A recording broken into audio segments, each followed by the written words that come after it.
یہ نزول قرآن کی ابتدا ہے۔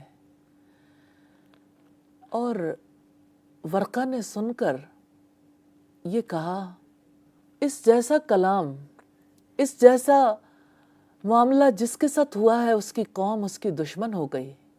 کاش میں اس وقت جوان ہوتا جب آپ کی قوم آپ کو نکال دے گی، کاش میں آپ کی مدد کر سکتا۔ اب صلی اللہ علیہ وسلم نے فرمایا، میری قوم مجھے نکال دے گی؟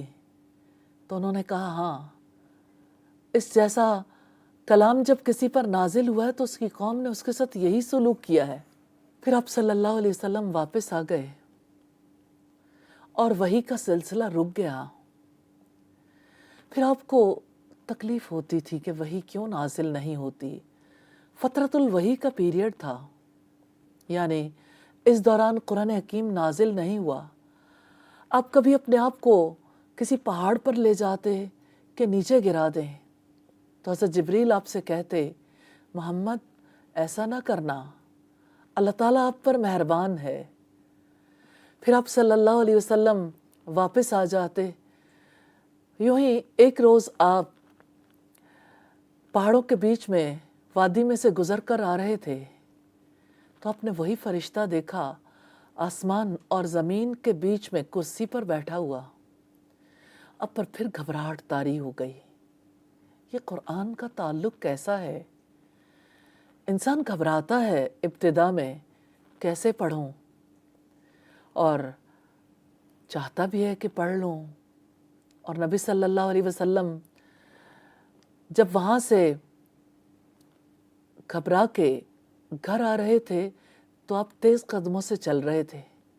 گھر آ کے ایک دفعہ پھر سیدہ خدیجہ سے کہا، دسرونی دسرونی، مجھے کچھ اڑا دو، مجھے کچھ اڑا دو۔ سیدہ خدیجہ نے ان پر چادر ڈال دی۔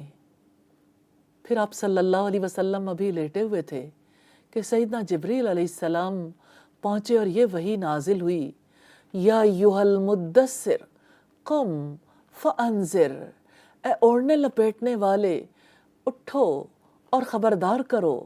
اے میرے پیارے بندے، تم کہاں لیٹ گئے؟ آرام کے دن گئے، اٹھو، اب تو دنیا کو خبردار کر دینے کا وقت ہے۔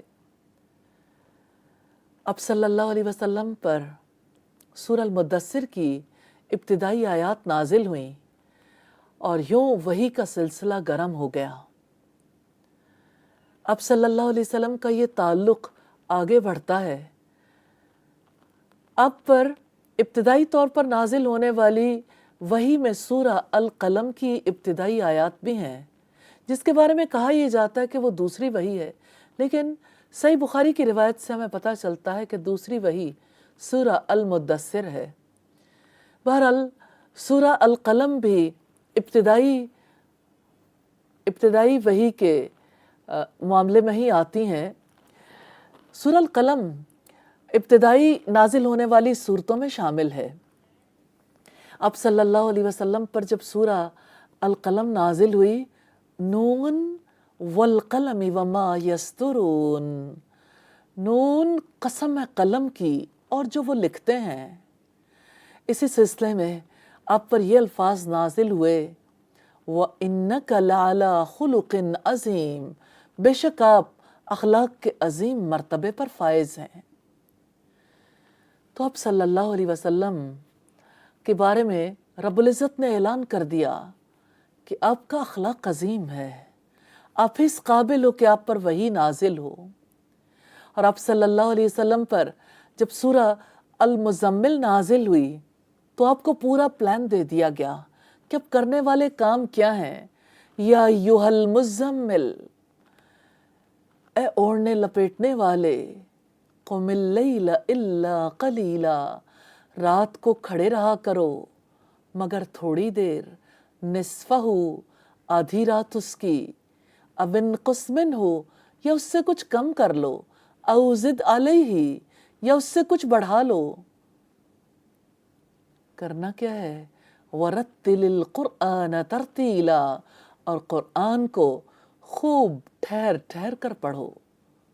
اب صلی اللہ علیہ وسلم کو بتایا گیا کہ دیکھیے دن میں تو آپ کی لمبی چوڑی مصروفیات ہوتی ہیں. ان لک فی النہار سبحا طویلا، بے شک آپ کی دن میں لمبی چوڑی مصروفیات ہوتی ہیں.